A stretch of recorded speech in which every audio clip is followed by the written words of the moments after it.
ప్రేక్షకులకు నమస్తే, హలో, ఆదాబ్. మనం మునుపటి వీడియోలో చేసుకున్న మామిడికాయ కొబ్బరి పచ్చడి గుర్తుంది కదా. ఆ పచ్చడి ఉపయోగించి కేవలం 5 నిమిషాల్లో నోరూరించి పులిహోర ఎలా తయారు చేయాలో ఈరోజు చూద్దాం. ఇన్స్టెంట్ లంచ్ బాక్స్కైనా ప్రసాదానికైనా ఇది పర్ఫెక్ట్ చాయిస్. డీటెయిల్డ్ వీడియో కోసం డిస్క్రిప్షన్లో వీడియో లింక్ ఇచ్చాము. పచ్చడి చేసిన బాణల్లోనే మనం ఇప్పుడు పులిహోర కలిపేస్తున్నాము. దీనికి మనకు కావలసిన వస్తువుల్లో ముందుగా ఒక 4 చెంచాల నూనె. పులిహోర కాబట్టి కొద్దిగా నూనె ఎక్కువగా ఉంటేనే బాగుంటుంది.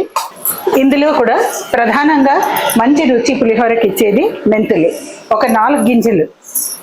తర్వాత అన్నీ కలిపిన పోపు గింజలు, ఇందులో ఆవాలు, మినపప్పు, శనగపప్పు, జీలకర్ర.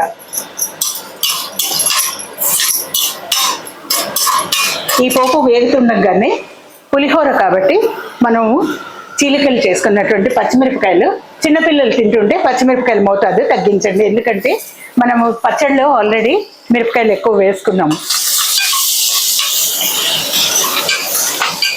ఎప్పుడూ కూడా పచ్చిమిరపకాయల మీద మచ్చలు వచ్చేలాగా వేయించుకుంటే అది తింటున్నప్పుడు పంట కింద చాలా రుచిగా ఉంటుంది. పులిహోర పోపు కాబట్టి కరివేపాకు,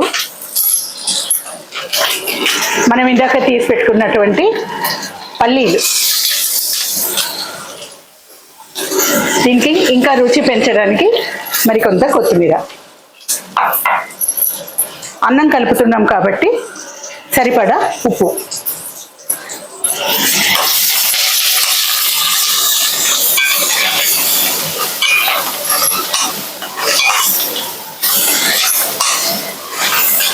సాధారణంగా పులిహోరలో మనము ఎండుమిరపకాయలు రంగు కోసం వేస్తాము.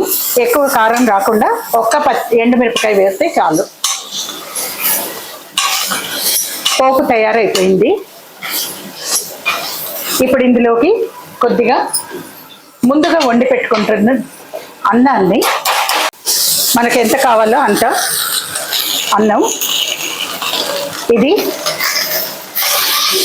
ముడి బియ్యంలో కొర్రలు కూడా వేసి కలిపినటువంటి అన్నము, అందుకని రంగు కొంచెం తెల్లగా ఉండదు. అంతే, స్టవ్ కట్టేసేసి మనం చేసి పెట్టుకున్నటువంటి పచ్చడి 1 చెంచా అయితే చాలు. పులుపు, ఉప్పు అంతా తర్వాత మనం ఏది చాలలేదో అది చూసుకుంటే సరిపోతుంది.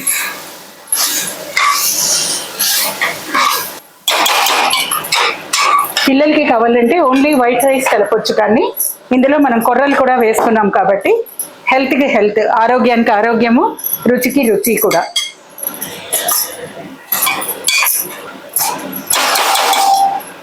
ఇలాగ బౌల్లో తీసేసుకున్న పులిహోర మీద కొద్దిగా ఫ్రెష్ కొత్తిమీరని గార్నిష్ చేసేస్తే ఎంతో రుచికరమైనటువంటి కొబ్బరి మామిడికాయ పచ్చడితో చేసినటువంటి పులిహోర లంచ్ బాక్సుల్లోకి కూడా రెడీ.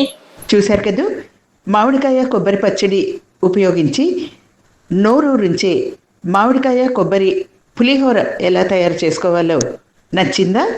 నచ్చితే మీ అభిప్రాయాల్ని కామెంట్స్ రూపంలో మాకు తెలియజేయండి. అలాగే వీడియోని లైక్ చేసి, షేర్ చేసి, సబ్స్క్రైబ్ చేసి పక్కనే ఉన్న బెల్ ఐకాన్ని నొక్కితే ఫర్దర్గా మేము పెట్టేటటువంటి వీడియోలు మీకు నోటిఫికేషన్ రూపంలో అందుతాయి.